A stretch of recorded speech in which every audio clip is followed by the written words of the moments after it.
was wrong. You can actually reduce belly fat. I've been saying for years you can't spot or reduce, but I've read hundreds of studies over the past 2 months, and I've been able to combine into what you're doing that creates belly fat and what to do to get rid of it. So let's go. First, let's just define visceral fat very quickly. It's the fat around your organs, and you don't want too much of that because that comes with a ton of health issues. You've got heart problems, you've got all the digestive tract issues, a lot of it not good. So first, let's talk about what causes fat gain around the belly and then how to get rid of it. The first thing, surprisingly or not if you watch my channel constantly, is sleep deprivation leads to more fat. One study took 2 groups of people and divided them into 4 hours of sleep per night and 9 hours of sleep per night. And even if calories were controlled, the group that was clearly undersleeping was gaining more belly fat than the one that wasn't. And there's so many reasons as to why lack of sleep makes it so much more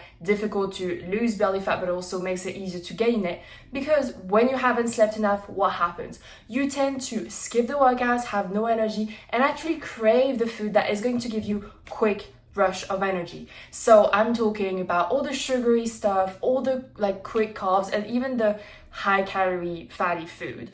All of those is what you are going to crave because you didn't get the energy through sleep, so your body's going to want somehow to get energy through food, so you're going to make poorer choices, and that's what also leads to belly fat. Not just the fact that you underslept, but also the decisions that you're going to make because of that. Second thing that I'm sure you've heard because it's all over Instagram, cortisol and chronic high stress. High chronic stress? I don't know, whichever way it goes. Because chronic stress, so when you constantly stress, will lead to higher cortisol level, and we're going to talk about what it does to insulin and what insulin does to belly fat in a second. But to make it simple, constantly being stressed means high cortisol, means high insulin, means belly fat. In a recent video, I've already talked about the stress axis, you know, the high HPA axis, and what it does in terms of insulin and cortisol.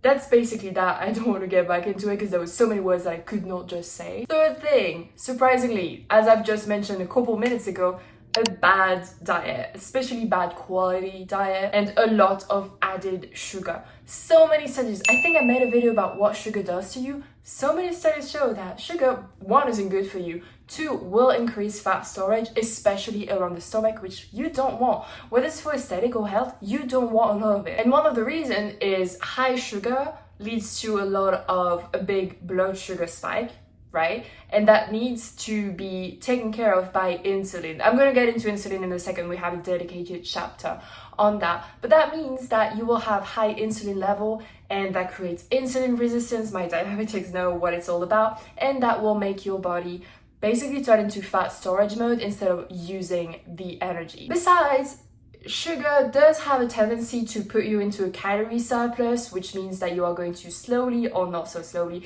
gain weight, and at some point you see it. And the fourth thing is a sedentary lifestyle. If you don't really get movement in during the day, if you don't get a lot of steps in, because for example, after a meal, I'm getting ahead of myself here, but it's good to reduce your blood sugar levels. It's good to go for a walk, for example, and if you don't have that big of a spike, you don't have that big of a crash, so you're not going to crave more sugar. It's also going to prevent a high insulin level, great for insulin resistance, like to remove that, reduce it at least. Now let's talk about what insulin actually is. It's a hormone made in your pancreas. And its main job is to regulate the blood sugar levels and basically act as a key for wherever that sugar and that glucose is supposed to go in the body. And it goes into 3 main areas, let's say. First, in the liver, and it's going to be stored as glycogen, so good for energy later. Second is in the muscles, and again, it's going to be stored for energy. And third, if in excess, that blood sugar is going to get into the fat cells and converted into fat. So when you eat carbs, mostly carbs, it works for every type of food you eat, but the highest blood sugar is going to be caused by carbs. You've got that glucose coming into the blood, creating a high blood sugar. That means that insulin has to be released so it can do its job of directing everyone everywhere it's supposed to be, opening door to the cells where it needs to be. And when it does that, it will basically lower as it goes the blood sugar because it's removing it and placing it where it needs to be. But if the energy needs are basically met and you still have more blood sugar coming in, that is what is going to be converted into fat. So it's basically not because you're eating carbs that is automatically going to be stored as fat. What it means is that if it's too much, if it's in surplus, understand it as calorie surplus, yes, that's going to be converted as fat. So insulin is a storage hormone.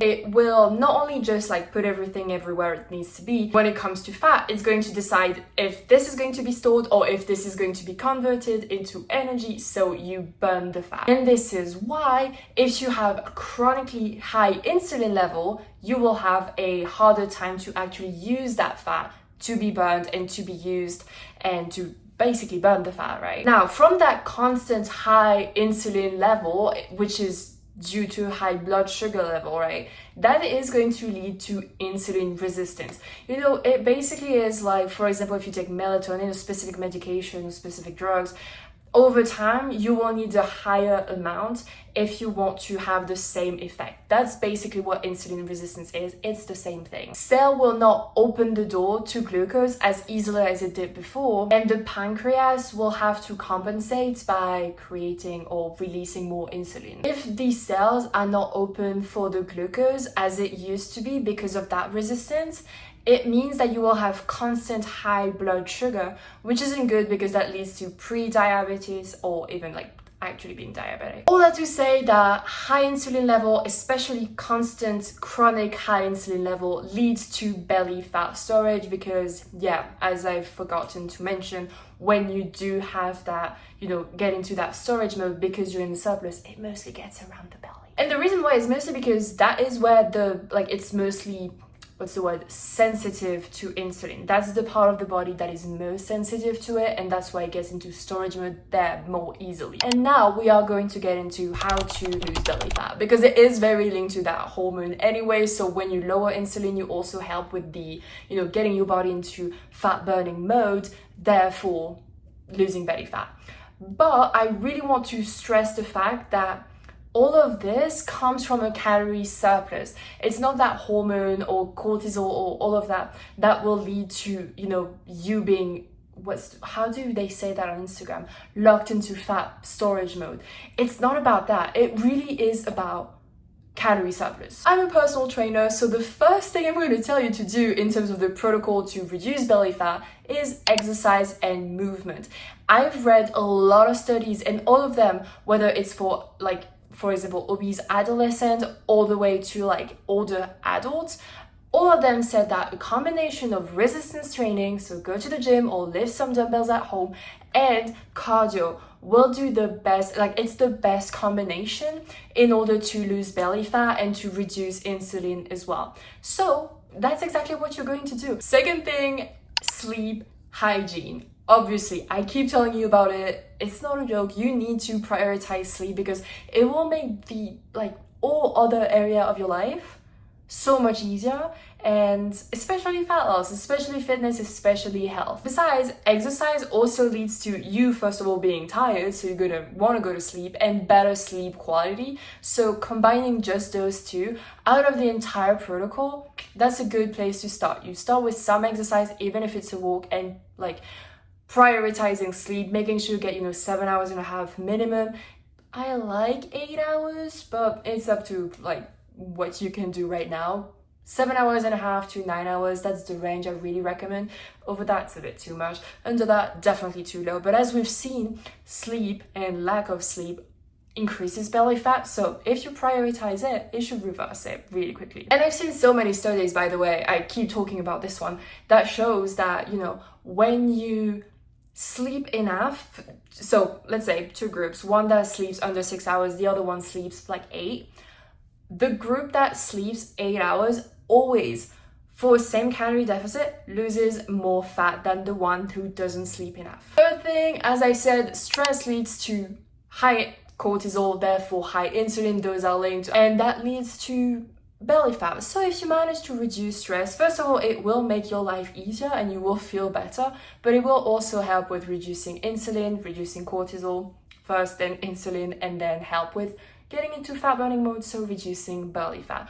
Whatever works for you, maybe it's meditation, reading, any type of hobby.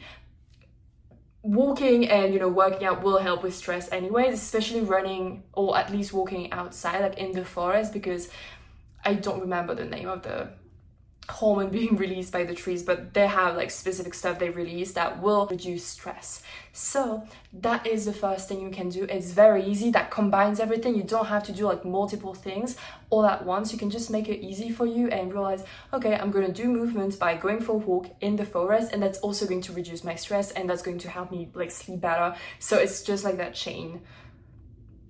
Yeah, maybe it can be journaling, maybe it can be reading, maybe it can be whatever else, whatever, just like baking for me, whatever helps you reduce stress, go for that. 4, obviously, nutrition is going to play a huge part into helping with, reducing belly fat. First of all, with the calorie deficit, because as I've kept saying, it's not like a magical thing of, oh, you have high insulin, therefore you will never burn the fat. No, it's also very much like linked to the fact that you are in a calorie surplus, or at least maintenance, therefore you can't lose the weight. So creating a safe calorie deficit is going to be one of the major things. Nutrition is 80% of the job. And I know that can be very intimidating. That's why I created my community right there, which is like a group coaching opportunity, as well as a kind of one-on-one at first, so we can create the plan for you. And then you've got group coaching, because I've always found that for those of you who run, when you start a race or like you have the energy of so many people around you, you just like run better. It's easier to run. So I figured it would be the same with creating a community when you meet like a couple times per week, obviously on Zoom. And that energy will make you want to work harder and get better results and make the journey easier as well. So anyways, you can check it out below. It's going to be the first link. The first thing you can do, if you're a bit confused as to what you can do about like improving your nutrition, is reducing added sugar, avoiding all things like cakes. And I'm not saying like completely cutting that off, just reducing cakes, sugar in the coffee, sugary drinks, all the things that have had like added sugar. And when you start looking at packages, you will see that so much has it, that it's better to make it from scratch. But so much stuff have like added sugar. Just try to reduce it. Now, I'm gonna give you a little hack to make eating sugar easier, which is to eat in a specific order and then end on sugar. Because when you eat fibers, protein, and healthy fat in a meal, first, in that order, like you start with the fibers, you start with like veggies, and then you've got the protein, and then you've got the fat, and then you end up with like the carbs, for example, or you end up with the desserts or any type of sugary thing. That will prevent a high blood sugar, and like at least that will lower the spike. Like for example, if you just eat the cake on its own, big spike. If you eat it after a meal, the spike will be lower, because the fiber's job is, among other things, to reduce the blood glucose. So that's a little trick for you, but this order can can really have a big impact and reduce the spike by 40-50%, which is huge. And as I've said, another trick is to just go for a 15, maybe 30-minute walk after a heavy meal, for example, after breakfast or lunch or dinner, whatever the heaviest meal you have. That will also reduce or help reduce the blood sugar spike and the blood glucose. That will help with insulin and all of that. So that's why that's a very easy trick. If I go for a walk, I do try to have it be right after a meal, because it helps with digestion anyways, and also helps with that. And when you don't have that big of a spike after a meal, you don't have as big of a crash. Therefore, you are not going to be craving as much sugary things. Oh, and another hack is to make sure you have like 20, 30, maybe 40 grams of protein for breakfast, because it can reduce cravings by like 30%, which can be like a big deal as well. And I've definitely noticed that when I don't get my proteins in, especially first thing, I do tend to be hungrier during the day and not for the most nutrient dense food, shall we say. So that's another tip. Try to have a high protein breakfast. I share mine all the time on Instagram, so I try to make them different, but let's be honest, I rotate between like 2-3 type of breakfast, and that's pretty much it. I'm a creature of habit. What can I do? 5, supplements. Yes, I'm not a huge fan of saying, you can take this pill and your problems are magically gonna disappear, but I've read some studies that do show that specific supplements can help when it comes to reducing belly fat, reducing insulin, and all of that. So the first one is probiotics. Especially, I'm not saying that, but I'm gonna rate the ones that have the best impact. It's an add-on, okay? So you can't take it as I'm gonna do that and only take that and then that's gonna like solve my problems. No, it is not going to do that. It's an add-on to every other lifestyle like change you make, but it will help moderately reducing visceral fat. So if you take two groups of people and one of them just have the lifestyle thing and the other has the lifestyle plus that, they will lose more fat, like more belly fat, than the one that just does the lifestyle stuff. Another supplement that I didn't know, which is called L.E.A.N, hopefully I'm saying that right, but it's basically a prebiotic fiber, and as I've said, fiber are great to reduce the blood spike, like the blood sugar spike. So this specific one improves insulin sensitivity, releases more GLP-1 and peptide YY, yeah, which basically curbs appetite, makes sure you don't overeat, and reduces insulin, as I've said, so that will help you get more into a calorie deficit and then, fat burning mode. And the last thing that I've seen, which is to adapt a polyphenol rich diet. So anything green tea, nuts, walnuts, I'm going to try to write more example here, that would be quite helpful in terms of reducing visceral fat, like belly fat. Oh, one thing that I didn't write on my script and I definitely should have said, which is, okay, let's get into that because I'm not a huge fan of it because I need to do more research, but intermittent fasting can help in the sense of the way your grandparents, for example, or great-grandparents used to do it, which is they would eat at like 6, 7 a.m., then have a meal at 12, let's say, and then have dinner at 6 p.m. and then like not eat until breakfast. They don't have like breakfast and then they have those morning snacks and lunch. They don't do that, like afternoon snacks and dinner and then dessert, or like late night snacks. They don't do that. They eat 3 times per day, which means that it doesn't do that all the time. Like the blood sugar doesn't spike constantly or doesn't stay elevated because it needs some time. You eat, you've got a blood sugar spike, that's normal, and then it goes down, and then you eat again and then it goes down. But if you constantly eat, it's constantly going to be high. So that's why I recommend like 12 hours between your last meal of the day and the next one. You can go up to 14. I haven't done enough research, especially when it comes to, what it does to women, to recommend anything else. I also love breakfast, so I tend to avoid skipping it. If overdone, it can mess up with your hormones, especially linked to your cycle.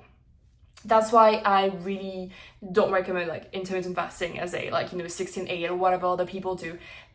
Great for men. For women, let's do 12, 14 hours max. That will like already have a huge impact, and try to maybe have like just 3 meals a day.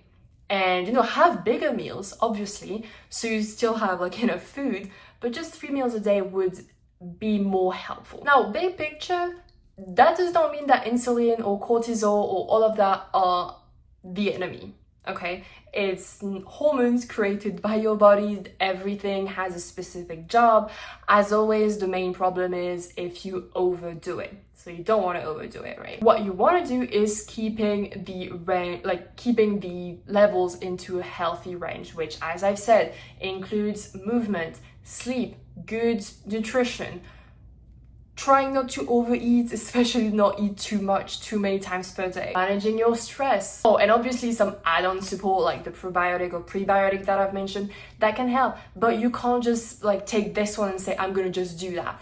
I keep saying, it's an add-on, it's a supplement, it supplements a healthy lifestyle, doing the stuff, taking actions, eating better, all of those things. You can't just take a pill and hope it all will go away, because it won't. The real secret isn't like starving yourself or like endless cardio every day, or even taking a pill or a shot that will magically turn the fat, like make it go away. It's stubborn, but it's not unbeatable. You can definitely reduce the visceral fat very easily, which what I've just shared with you. And that is the science-based way to reduce belly fat. I'll see you in the next one.